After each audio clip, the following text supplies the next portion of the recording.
The Hustler Fund is finally here. That is what you're waking up to this Wednesday on the Daily Nation. We have talked about this. This is also simply because this Financial Inclusion Fund, popularly known as Hustler Fund, is being launched today.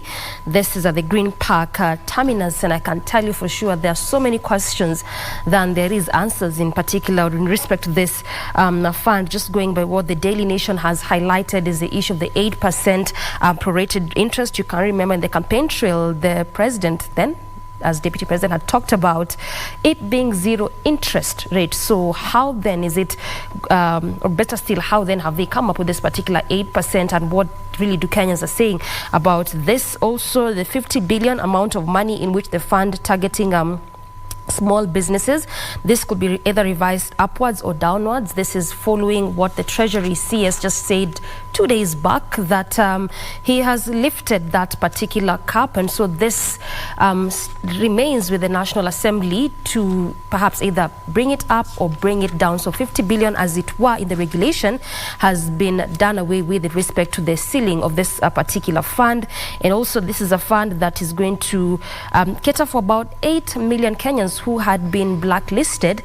So then they also have put down directives and measures as to how you can be eligible for this particular fund. Also, the 100 million upper limit of annual turnover of businesses to benefit from this fund. So it simply means that if you have a business of 100 million and below, that is also how you can benefit for this in this particular fund. So there's quite a lot that has been highlighted. This story has been tucked away in from page 7 all the way through page 9 of this particular daily, just talking about this fund.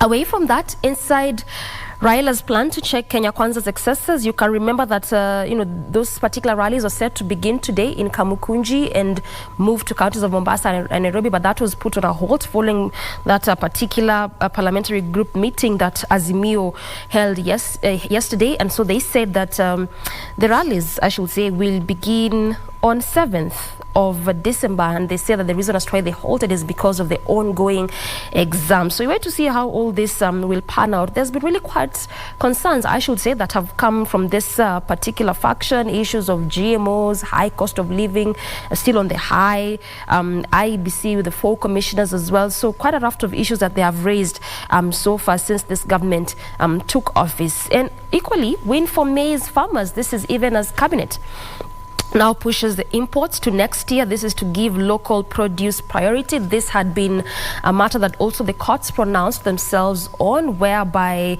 they had halted the importation of the GM maize and also had directed that if at all there was any maize that had been imported, then there shouldn't be any distribution. Now it looks like Cabinet is speaking in one voice, whereby they've now pushed this particular imports up until next year, because also there had been concerns in respect to the produce or the maize that our own farmers grow in the country. So they say that they'll give priority to our farmers before then they can perhaps begin even distributing the maize that has already been imported.